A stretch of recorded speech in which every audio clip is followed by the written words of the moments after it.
بسم اللہ الرحمن الرحیم۔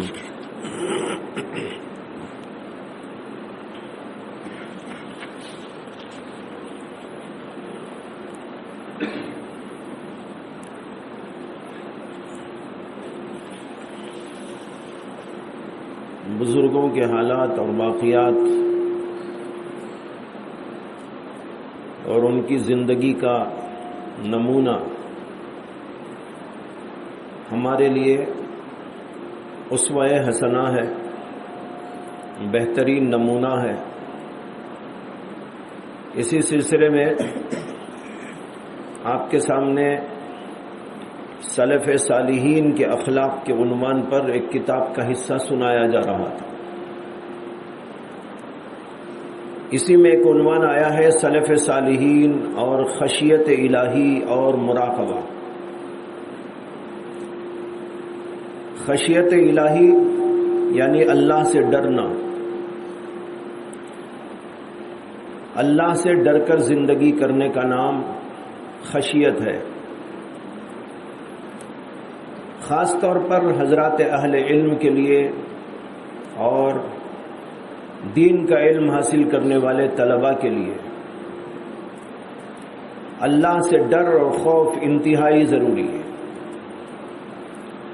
اس لیے کہ قرآن کریم میں اللہ تبارک و تعالی نے اہل علم کی صفت ہی یہ بیان کی ہے کہ وہ اللہ سے ڈرتے ہیں۔ اللہ سے ڈرنا اہل علم کا کام ہے۔ جو اللہ کو جانتا ہے اور اللہ کی قدرت اور طاقت کو جانتا ہے، وہ آدمی اللہ سے بے خوف ہو کر کیسا زندگی کر سکتا ہے؟ اس لیے جو سمجھے گا اللہ کو، اللہ کی صفات کو، اس کے دل کے اندر تو اللہ کا ڈر اور خوف پیدا ہونا لازمی بات ہے۔ اسی لیے جتنے اسلاف اور بزرگان دین گزرے ہیں ان کی زندگیوں میں ہمیں یہ بات واضح طور پر نظر آتی ہے کہ وہ قدم قدم پر اللہ سے ڈرتے تھے، گھبراتے تھے، اور ان کی زندگیوں کے اندر یہ بات رچی ہوئی اور بسی ہوئی تھی۔ چاہے کوئی بھی موقع ہو، ہر موقع پر وہ اللہ سے ڈرنے والے تھے۔ اسی سلسلے میں یہاں پر حضرت عبداللہ بن مسعود رضی اللہ تعالی عنہ سے منقول ہے کہ جب وہ تشریف فرما ہوتے تو یہ ارشاد فرماتے، تمہارے شب و روز گزر رہے ہیں، عمریں گھٹ رہی ہیں، اعمال محفوظ ہو رہے ہیں، موت اچانک آ جائے گی۔ جس نے خیر بویا وہ مرغوب اور پسندیدہ کھیتی کاٹے گا، اور جس نے کوئی شر بویا وہ ندامت اور شرمندگی کی کھیتی کاٹے گا، اور ہر بونے والے کے لیے وہی ہے جو اس نے بویا ہے۔ نہ سست رفتار اپنے مقدر کے حصے سے پیچھے رہے گا، اور نہ حریص آدمی اپنے مقدر کے حصے سے زیادہ پائے گا۔ جس کو خیر ملا وہ اللہ ہی کا عطا کردہ ہے، اور جو شر سے محفوظ رہا تو اس کو اللہ تعالیٰ ہی نے شر سے بچایا ہے۔ اہل تقوی سردار ہیں، فقہا قائد ہیں، اور ان کی مجلسیں زیادتی علم کا ذریعہ ہیں۔ یہی آخری جو قول ہے یہ پیش کرنا مقصود ہے۔ کہتے ہیں اہل تقوی سردار ہیں، جن کے دلوں میں اللہ کا ڈر ہے، خوف ہے، وہی دراصل لوگوں کے سردار ہوتے ہیں۔ اور حضرات فقہائے کرام وہ لوگوں کے قائد اور رہبر ہیں، اور ان کی مجلسیں علم کی زیادتی کا ذریعہ۔ اس میں کئی باتیں حضرت عبداللہ بن مسعود رضی اللہ عنہ کی نقل کی گئی ہیں۔ ایک بات تو یہ فرمایا کہ دیکھو تمہارے شب و روز گزر رہے ہیں، دن رات آ رہے ہیں، جا رہے ہیں، اسے کوئی روک نہیں سکتا۔ اگر ایک آدمی چاہے کہ آج میں سو جاؤں اور میرے سونے کی وجہ سے دن اور رات رک جائے، جب اٹھوں گا تو تب چلے، میں اٹھنے کے بعد نماز پڑھ لوں گا، میں اٹھنے کے بعد تلاوت کر لوں گا، میں اٹھنے کے بعد اپنا کام دھام کر لوں گا. جب تک میں سوتا رہوں دن اور رات کا نظام بند ہو جائے. ہو سکتا ہے آپ سوتے رہیں تب بھی دن اور رات آتے رہیں گے جاتے رہیں گے. آپ کام کاج میں مشغول رہیں تب بھی دن اور رات کا نظام چلتا رہے گا. اگر آدمی سستی اور غفلت کی زندگی کرے تب بھی وہ دن اور رات بڑی چستی کے ساتھ اپنا نظام جاری رکھیں گے، اس کو کوئی روک نہیں سکتا. اسے فرمایا شب و روز گزر رہے ہیں، اور شب و روز گزرتے ہیں تو عمریں گھٹتی ہیں. ہم میں سے اکثر یہ سمجھتے ہیں کہ ہماری عمر بڑھ رہی ہے. اگر پوچھا جائے بھئی آپ کی عمر گزشتہ سال کتنی تھی؟ 15 سال. اس سال کتنی ہے؟ میں 1 سال کا بڑا ہو گیا. حقیقت یہ ہے کہ 1 سال گھٹ گیا ہے آپ کی زندگی کا.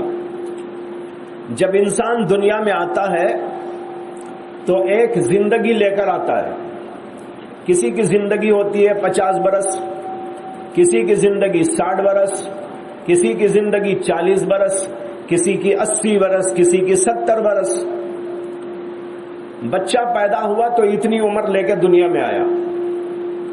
اب 1 سال گزر گیا، ماں باپ خوشی مناتے ہیں اور برتھ ڈے کیا جاتا ہے، اور یہ کہا جاتا ہے کہ ہمارا بچہ 1 سال کا بڑا ہو گیا، اور پھر آگے بڑھا 2 سال کا بڑا ہو گیا.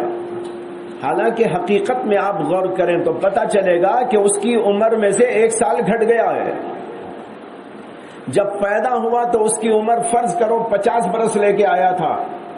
1 سال گزر جانے کے بعد اس کی عمر میں 1 سال گھٹوتی ہو گئی. اب صرف 40 پر 9 سال باقی رہ گئے. 70 سال لے کے آیا تھا، 5 سال گزر گئے. بے وقوف سمجھتا ہے کہ میں بڑا ہو گیا ہوں 5 سال کا، حالانکہ حقیقت یہ ہے کہ وہ چھوٹا ہو گیا.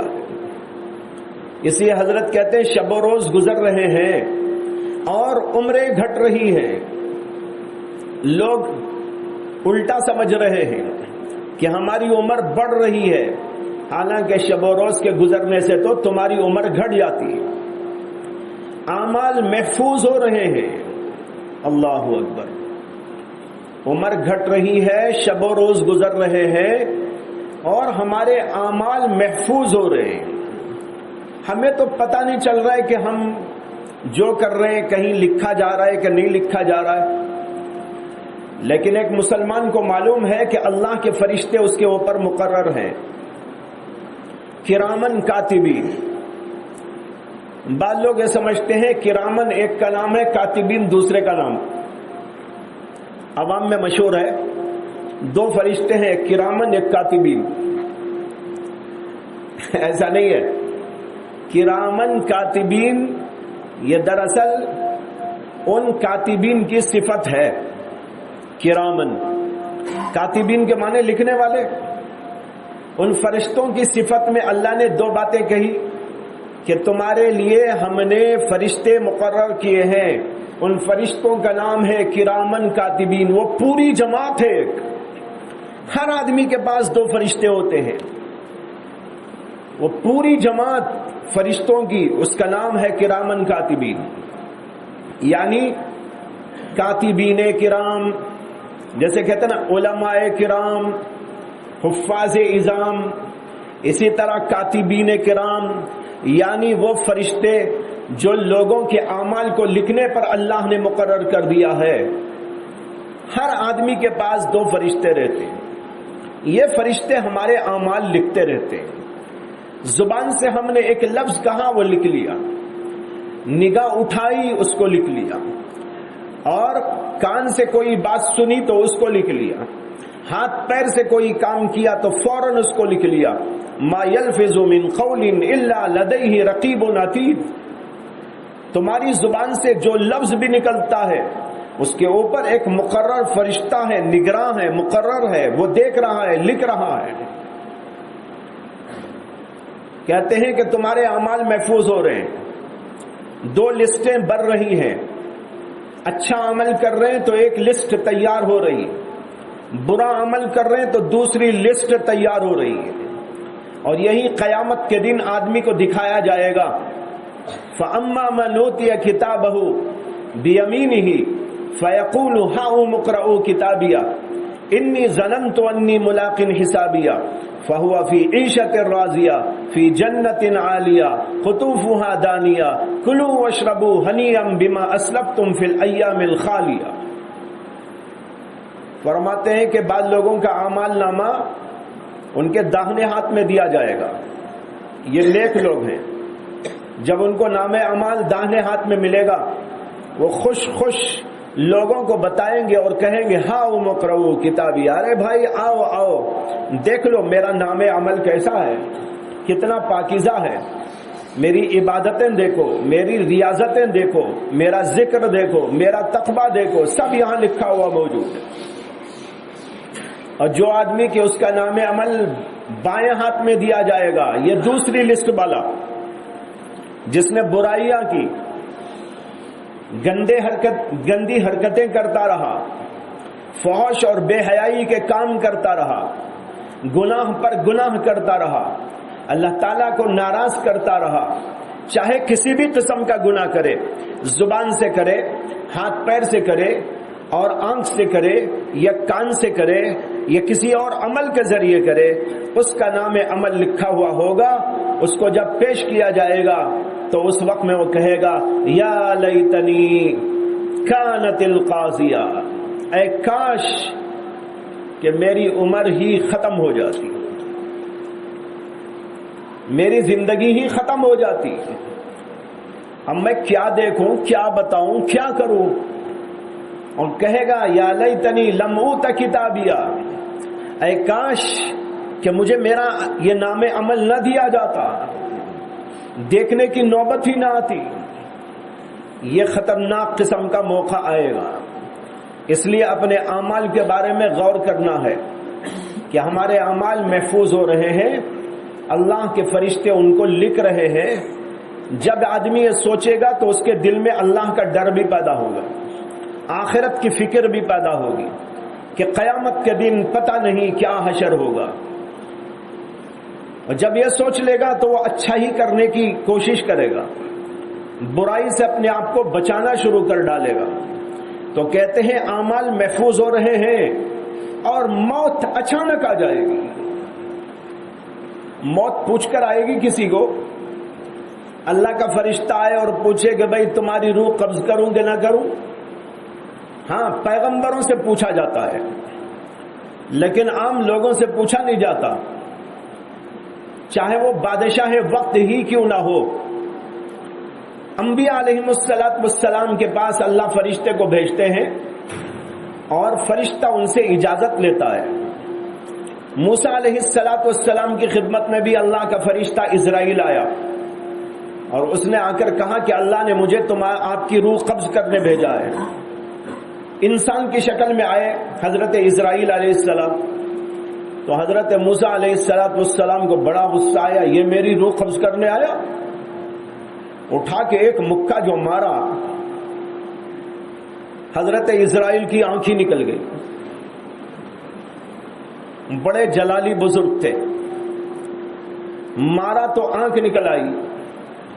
حضرت اسرائیل علیہ السلام اللہ کے دربار میں پہنچے اور کہنے لگے کہ اللہ آپ نے کہاں بھیج دیا مجھے، مار کھانے کے لیے کہاں بھیج دیا؟ یہ دیکھیے میری آنکھ کا کیا حشر ہوا ہے۔ اللہ تعالیٰ نے اپنی قدرت سے اس کو درست کر دیا اور کہا کہ جاؤ ہمارے بندے موسیٰ سے کہنا کہ اگر وہ ابھی زندہ رہنا چاہتے ہیں، مزید عمر ان کو چاہیے، ابھی ہمارے دربار میں آنا نہیں چاہتے، تو ہم ان کو بہت بڑی عمر دینے کے لیے تیار ہیں۔ وہ بیل کے اوپر ہاتھ رکھ دے اور ان کے ہاتھ کے نیچے جتنے بال آ جائیں بیل کے، ہر بال کے عوض 1 سال کی عمر۔ کتنی عمر ہو جائے گی؟ حساب لگا سکتے ہیں؟ شاید کوئی کمپیوٹر بھی اس کا حساب نہ لگا سکے۔ ہاتھ کے تلے تو پتہ نہیں کتنے ہزار بال آ جائیں گے، اور ہر بال کے عوض میں 1 سال کی عمر۔ تو ہزاروں ہزار برس کی عمر، اگر آپ چاہیں تو اتنی عمر ہم آپ کو دے دیں گے۔ فرشتہ واپس آیا اور موسیٰ علیہ السلام کو بتایا، تو موسیٰ علیہ السلام کہنے لگے کہ اتنے سالوں کے بعد پھر کیا ہوگا؟